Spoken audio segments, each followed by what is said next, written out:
থরথর করে কাঁপিতেছে। মায়ে দেখে তাই যাইয়া ফরিদকে বলে, ভাই রে, আমার ছেলেটা দিনে সন্ধ্যায় একবেলা হইলে 4টা পান্তা ভাত দিতে পারতাম মুখে তুলিয়া, কিন্তু তোমার দরবারে দিয়ে গেছি আমার ছেলেটা না খাইতে না খাইতে শুধু গেছে কাঠ হইয়া।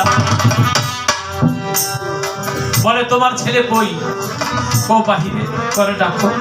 ডাকছে, চায় দেখে শুধু হাড্ডিগুলি। জিজ্ঞাসা, আলাউদ্দিন, তোমার শরীরের অবস্থা এমন কেন? তুমি তো আমার ভাগিনা, আমি তো তোমার খাদেম বানিয়ে দিয়েছি। খাদেম সে যার কাছে সমস্ত খাবার থাকে। তুমি 3 বারের জায়গায় 6 বার খাইলে তো তোমাকে কেউ নিষেধ করতো না। তুমি তো আমার ভাগিনা, তুমি খাদ্যের মালিক, তুমি কি খাও নাই? তুমি শুকাইছো কেন? বলে, বাবা গো, আমার তো খাওয়াইতে বলছেন, খাইতে তো বলেন না। তাই আমি মানুষকে খাওয়াইছি আমার গুরুর ভাগ্য রক্ষা করতে গিয়া 12 বছর হয়ে গেছে আমি একটা টানা। বাবা, আমার তো খাওয়াইতে বলছেন, খাইতে তো বলেন না। তাই আমি 12 বছর খাই না। শেখ ফরিদ রাউলিয়া, বাবা রে, জীবনে আমার একটা বাক্য তুমি রক্ষা করতে গিয়ে তুমি কি করছো জানো? আইরে বাবা, আমার বুকে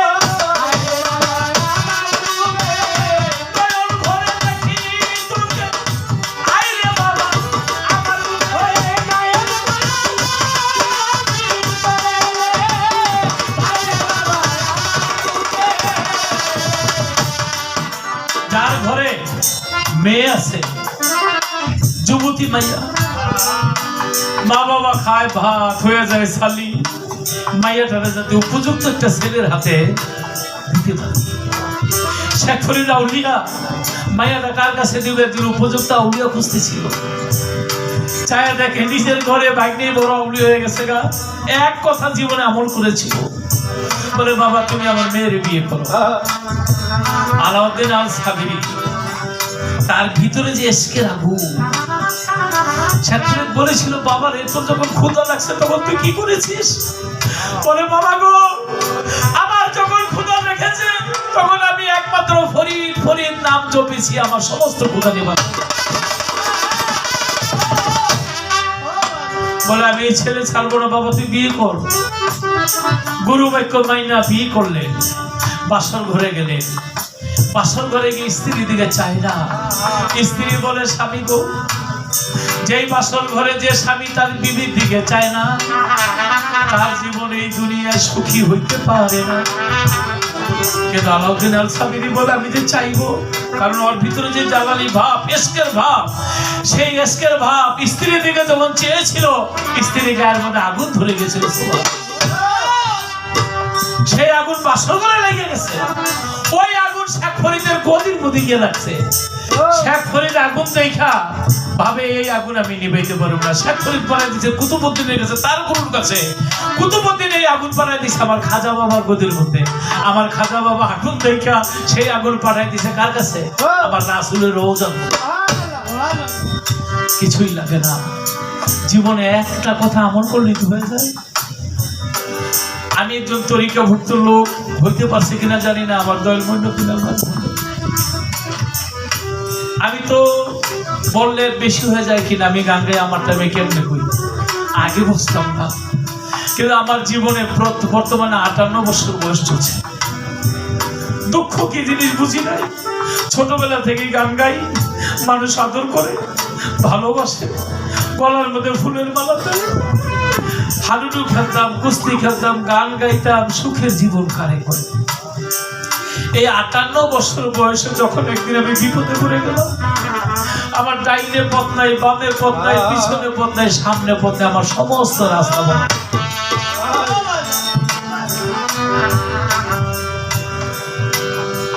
আমার ইহকাল পরকাল সব বন্ধ হয়ে গেল। আমি কি করব? আমি আমার দয়ালকে স্মরণ করি। আমার বাবা বিভিন্ন রূপে আমার কাছে এসেছিল, আমি চিনি।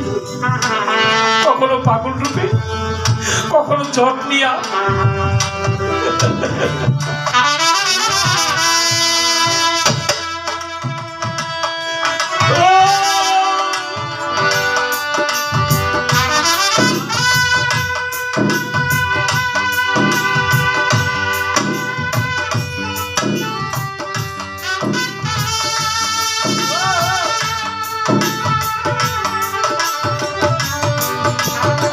আমাকে রাস্তা দেখায়, এই রাস্তায় আসো। কিন্তু কে যে রাস্তা দেখায় এ তো আমার মইন বাবা না। একবার দুইবার যখন আমি তারা চিনতে পারি না, শেষ পর্যন্ত বাধ্য হইয়া নিজের স্রোতে দেখা দেয়। আমি আমার কোনো আসলে বলি না। এখন আমি ঘর থেকে বেরিয়ে যাই, যতক্ষণ পর্যন্ত গাড়িতে না উঠি ততক্ষণ পর্যন্ত বাবার দিকে চিনি। তাই দয়ার নাম তার হৃদয় ভরা, তার ভরা কি যায় রে মারা। অতি পরিয়া দেখ ঘোর তুফানে দেখবি যার যার মুশির সামনে। তবে একটা কথা বলে, বিভিন্ন রূপে আসবে, বিভিন্ন ভাবে আসবে, জ্ঞানী হইলে বুঝা নিতে হবে। আর আরেকটা কথা বলছিলাম যে আল্লাহকে দেখেছেন, আল্লাহকে দেখতে হইলে কিভাবে দেখা যায় এটা মাইকে এখানে এইভাবে না বলে যার যার গুরুর কাছে, আমার টিপুসার কাছে, জিয়ুদ্দিন বাবার কাছে, যার যার গুরুর কাছে উপরে চুপে যাবে এবং সে বলবে। সেই বলার মধ্যে অনেক ইশারা ইঙ্গিত থাকবে। এটা বুঝে নিতে হবে যে থাকে বাঁশির তাকে, বাঁশি কেবল তারই ডাকে। সমস্ত পৃথিবীতে যত বলেন এক চিনি, লক্ষ কোটির মন যোগায় চলে তারে চিনি নিতে হয়, তাকে বুঝে নিতে হয়।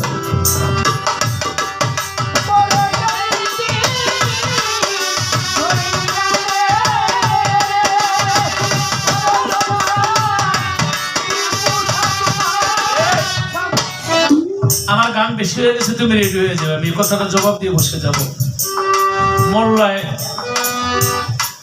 কল্লা কাটাল, হ্যাঁ কি মোল্লা মেরে কল্লা কাটে, হ্যাঁ এরকম অনেক কিছু আছে। আমি নামাজ পড়েছি দিল্লি জামে মসজিদে, আপনারা গেছেন কেউ? হ্যাঁ, এই দিল্লি জামে মসজিদে মোল্লা যখন নামাজ পড়ায়, পিছন থেকে পাগল বলেছিল তোমার নিয়ত আমার পায়ের নিচে। দিল্লি জামে মসজিদ আগের নাম ছিল জাহানারা মসজিদ, বাদশা শাহজাহানের মাইয়া, ওর নামে বর্তমানে জামে মসজিদ, আগে ছিল জাহানারা মসজিদ। এর পাশেই মসজিদের অনেক উঁচা, মসজিদের নববী ছাড়া এত বড় মসজিদ পৃথিবীতে আর নাই। এর নিচে একটা মাজার, ওই মাজার দুই কাল্লাসার মাজার, এই কাল্লা না বাংলাদেশের না, বলছিল তোমার নিয়ত তোমার পায়ের নিচে। তখন পাগলারে ধৈর্য কল্লা কেটে ফেলাইছিল। কল্লা কাটার পরে কল্লা নিয়ে ভক্তরা গেছিল তার গুরুর কাছে। কল্লা থেকে বলছিল আমি বিচার চাই, আমি যদি মিথ্যা কথা বলে থাকি আমার বিচার হবে।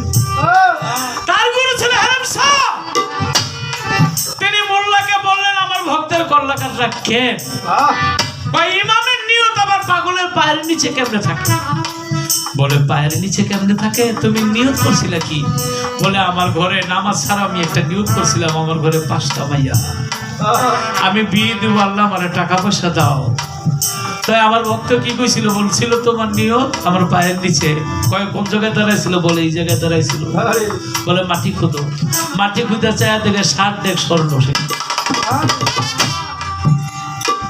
বলে তুমি তো এইটাই চাইছিলে, আমার ধন সম্পদ আল্লাহ দাও, আমার মাইয়াকে বিয়া দেবো। তো ধন সম্পদ তো আমার ভক্ত যেখানে দাঁড়াইছিল ওর পায়ের নিচে, মানে মাটির নিচে তো ওই সম্পদ, তুমি যা চাইছিলে তাই তো। এই যে কল্লা কাইটা মোল্লার বিচার করে, বা মোল্লা যাই তুমি গানের মধ্যে বলছো এখানে কথা বলা যায়, কিন্তু প্রেম ভাব দিয়া বাকি যেই সময়টুকু আছে আমরা সেই সময়ের মধ্যে যেন থাকতে পারি। এই দিল্লি মসজিদে এই ইমামের 3 দিন আগে আরেক ঘটনা, এক পাগলা এসে খালি সামনে দাঁড়ায়, পাগলা এসে সামনে দাঁড়ায়, আর মোল্লা এমন জোরে পাগলার মাথা দিয়ে গুতা মারছে, পাগলারে ফালাই দিছে। পাগলা উঠে আবার আরেক গুতা মারছে, মোল্লা যে কই গেছে খুঁজেই পায় না। যেই দেশে মানুষ নাই, ওই আমি যেমন আমেরিকা গেছি, আমি আমেরিকা শহরটা চিনি, লন্ডন গেছি লন্ডনের শহর চিনি, সিঙ্গাপুর গেছি সিঙ্গাপুরের শহরটা চিনি, সৌদি আরব গেছি সৌদি আরবের শহরটা চিনি, বাংলাদেশে জন্ম বাংলাদেশের শহরটা আমি চিনি না। কিন্তু ওই মোল্লা এমন এক দেশে গেছে এটার কিছুই ছিল না। একাধারে 3 দিন ওখানে থাকার পরে এরপরে চায়া দেখে একটা লোক লাঠি ভর্তি আসতেছে, আসতেছে বলে আসসালামু আলাইকুম। কয় ওয়ালাইকুম সালাম। কয় আপনি কে? কয় আমি যে কে আমি বলতে পারি না, তবে আমি জানি আমি দিল্লি মসজিদে নামাজ পড়ি। আপনি এখানে আসলেন কেমনে? কয় জানি না। তবে এক পাগল একটা গুতা মারছিল, এই গুতা শুনে আমি আয়া বলছি কই যাইছি কইতে পারি না। ওইটা পরে লেখছে কোহে কাহে একটা পাহাড় আছে যেখানে যাইতে 6 মাস খালি রাত্রি। তখন পাগলা বলেছিল, পাগলারে চিনবা তুমি? কয় দেখলে ভালো করে চিনবো। তখন পাগলের অরিজিনাল রূপ ধারণ করছে, কয় দেখো তোমার চিনো কিনা। চোখের পানি ছাড়ে দিয়ে পায়ের মধ্যে পড়ে বলে, বাবা আপনি তো আমার গুতা মারছিলেন। বলে তুমি যেখানে আছো বর্তমানে কুহে কাপ, এখান থেকে যাইতে তোমার 6 মাস রাত্র দিয়ে যাইতে, তারপরে তুমি কিনারা পাও কিনা সন্দেহ। বলে আমাকে গুতা মারছি, তোমাকে গুতা মারছিলাম এই জন্য তোমার নামাজ হয় না, তোমার নামাজের সূরা ঠিক মতন হয় না, এই জন্য আমি তোমাকে হুঁশিয়ার করছিলাম। অবশেষে ওই পাগল বলেন চোখটা বন্ধ করো। চোখটা বন্ধ করার সাথে সাথে তারা দিল্লি মসজিদের মধ্যে নিয়ে। তবে গুরু যদি ইচ্ছা করে শিষ্যরে সবই করাইতে পারে। মা মৌসুমী গুরুকে কখনো প্রশ্ন কইরা, আমি অনেকবার চেষ্টা করছি মহিন বাবারে প্রশ্ন করুম, আমি গান গাই গয়তি মানুষ না, কিন্তু আমি যতদিন তার দেখেছি একটা প্রশ্ন করার সাহস আমি তার পাই না। কারণ আমি সিঙ্গাপুর গেছি, বাবারে গান শোনানোর আগে আমার কিছু টাকা ওখানে সব মার্কেট করা শেষ, বাড়িতে চলে আসবো, টিকিট তো করা। হঠাৎ করে শুনলাম মহিন বাবা এসে আমার সেকান্দর ভাইয়ের বাড়িতে সিঙ্গাপুর। তা আমার পকেটের মধ্যে অল্প কিছু টাকা ভাঙতি খুচরা পয়সা ছিল, মুট করে নিয়ে বাবার হাতের মধ্যে দিলাম। বাবা আপনি মার্কেট করে টাকা পয়সা শেষ করে ফেলাইছেন, আবার আমার দেন কেন?